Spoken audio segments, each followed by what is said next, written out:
Yo, kumusta mga tropa? Ito nga na naman at nakatambay na naman tayo. Syempre walang trabaho, di naman pwedeng patay na patay tayo sa trabaho natin. Tapos tayo ngayon, magbabagsak na yung katawan natin. Kaya mag-chill-chill muna tayo. Kabit ko na nga yung duyan ko at nakatanaw sa malayo na para bang may iniisip kahit wala namang isip. Di joke lang. Alam mo, sa totoo lang, feel na feel ko yung hangin.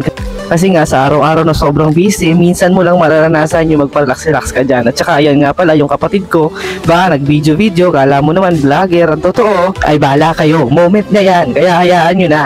So ito na nga, at kinukunan niya na ako ng video.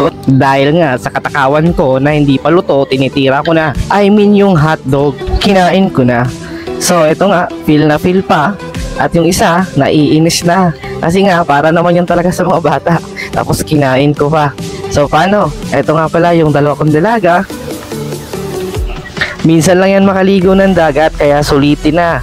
So sige lang, enjoy nyo pa. Alam nyo kasi mga tropa, sa panahon ngayon napakalaga ng trabaho at nang kumikita ka. Pero ang totoo, kapag ang katawan mo talaga hindi mo rin nalagaan, walang kwenta lahat ng pagpapagal mo at pagtatrabaho mo. Dahil nga, pag dumating yung oras na ikaw ay nasa sitwasyon na may karamdaman na, paano mo pa masusuportahan na yung pamilya? Kaya bigyan mo rin ng break yung katawan mo.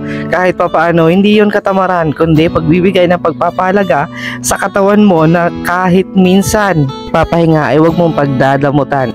Uy, ang drama naman. Ang totoo, nasa sa inyo yan. Kaya mga tropa, sige, kain na na.